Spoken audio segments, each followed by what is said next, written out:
สูตรฝึกอบรมการบริการสำหรับนักธุรกิจขนาดน้อยกลางให้แก่ผู้ประกอบการธุรกิจโรงแรม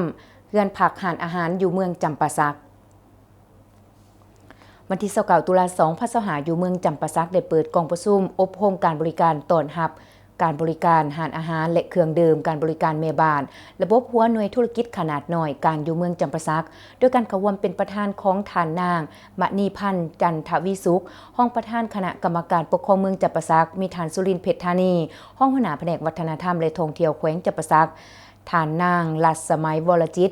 หัวหน้าภาคบริหารการโรงแรมและการท่องเที่ยวและทานนางอรุณแสงมณีรักษาการหัวหน้าห้องการวัฒนธรรมและการท่องเที่ยวเมืองจำปาสักพร้อมด้วยนักสมนกรที่มาจากภาคส่วนนักธุรกิจร้านอาหารโรงแรมเรือนพักภายในเมืองจำปาสักเข้าร่วมทานนางมณีพันธ์จันทวิสุขห้องประธานคณะกรรมการปกครองเมือง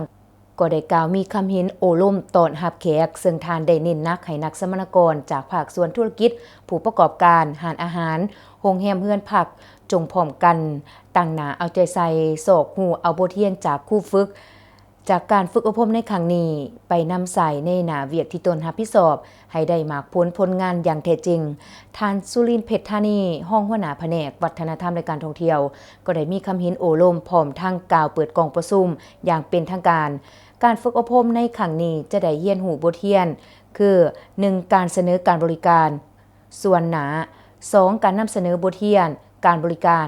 ร้านอาหารและเครื่องดื่ม 3. การนำเสนอบทเรียนวิชาการแม่บ้านนอกจากภาคทฤษฎีแล้วและครูฝึกจะได้นำพานักสมนกรพร้อมลงปฏิบัติตัวจริงที่เฮือนพักและร้านอาหารสายทองทั้งนี้ก็เพื่อเฮ็ดให้สมนกรเข้าใจและนำไปใส่ในการบริการแขกที่มาพักเช้า